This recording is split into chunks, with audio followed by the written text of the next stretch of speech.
নমস্কার বন্ধুরা, আজকে নিয়ে চলে এলাম এগ চাউমিন। আশা করছি তোমরা সবাই ভালো আছো, আমিও ভালো আছি। চলো কীভাবে বানিয়েছিলাম এই এগ চাউমিন দেখে নেওয়া যাক। প্রথমে চাউমিনটাকে গরম জলে ভালোভাবে সিদ্ধ করে তুলে রাখলাম। এবারে কড়াইতে সাদা তেল দিয়ে তাতে ডিম ফাটিয়ে ভালোভাবে ডিমগুলোকে ঝুরি করে নিলাম।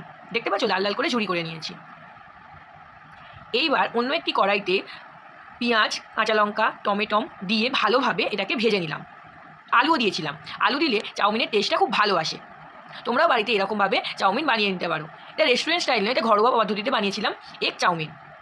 তারপর ওই সিদ্ধ করে রাখা চাউমিন দিয়ে টমেটো কেচাপ দিয়ে ভালোভাবে এটাকে মিক্স করে নিয়েছিলাম, আর দিয়েছিলাম কিছুটা পরিমাণ সয়া সস। দেখতে পাচ্ছ কি সুন্দর ঝরঝরে হয়েছে চাউমিনগুলো সিদ্ধ করার সময় তোমরা সাদা তেল দেবে আর লবণ ইউজ করবে। সাদা তেল দিলে চাউমিন খুব ভালোভাবে ঝরঝরে হয়। এবার ভালোভাবে মিক্সিং করে নিয়ে দেখো তৈরি হয়ে গেল আমার এগ চাউমিন। রেস্টুরেন্ট স্টাইলের থেকেও বাড়িতে বানানো এই এগ চাউমিন খেতেও কিন্তু দুর্দান্ত হয়। তোমরাও বাড়িতে এইভাবেই এগ চাউমিন বানিয়ে ফেলো, আর আমাকে কমেন্ট করে অবশ্যই জানাতে ভুলো না যে চাউমিনটা কেমন হয়েছে।